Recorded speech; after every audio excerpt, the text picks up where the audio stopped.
Namaste Sagoda ke पैर के प्रणाम अनुज का आशीर्वाद. So now I am going to discuss about two important translations.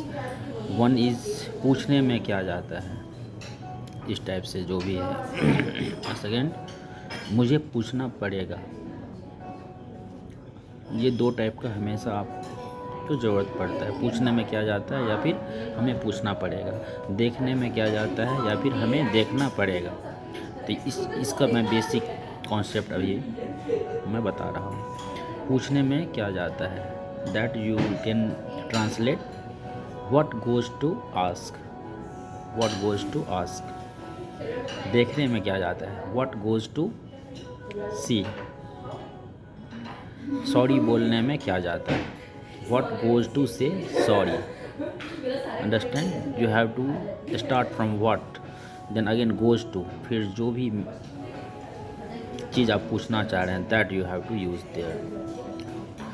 जैसे देखने में, देखना क्या है, वर्ब है, तो वो लास्ट में आपको बताना है. व्हाट गोज़ टू सी. दौड़ने में तो what goes to run.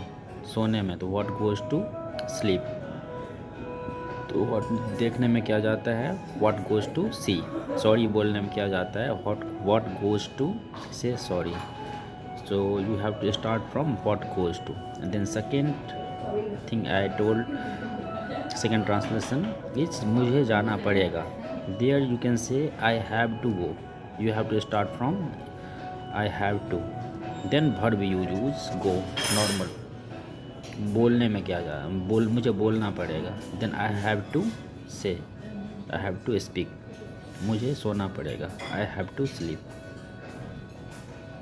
So verb you have to use first subject, then have to or has to. If you are saying उसको जाना पड़ेगा, then you can say he has to go.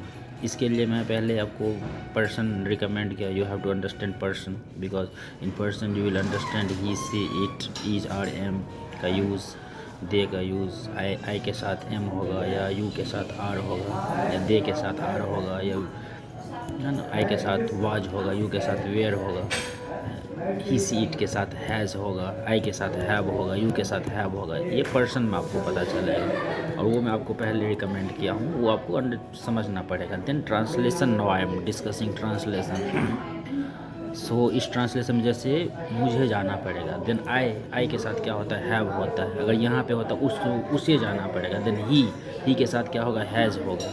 तो मुझे जाना पड़ेगा, आई हैव टू गो. उसे जाना पड़ेगा होगा, he has to go. Are you getting my point? So that practice you have to do always. You have to understand. If you will listen it once, it is not going to be happen.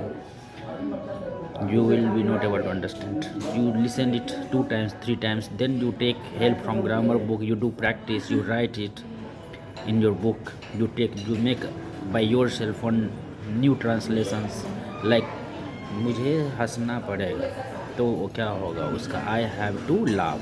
ऐसे ही आप नया translation बनाइए और उसको उसी same style में आप बनाओ.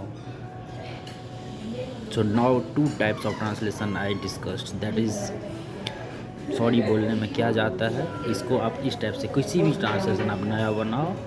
जैसे what goes to say sorry. फिर आपको सॉरी बोलना पड़ेगा, इसका होगा you have to say sorry. ये देखिए 2 टाइप का मैं बताया हूँ अभी. सॉरी बोलने में क्या जाता है, तो what goes to say sorry. और किसी को अगर ये बोलना है कि सॉरी बोलना पड़ेगा, तो उसको इंग्लिश में बोलेंगे you have to say sorry. These 2 things is different, and in English also this is the way we speak, that is also different. And what is the difference between these two is that you understand. Thank you all of you.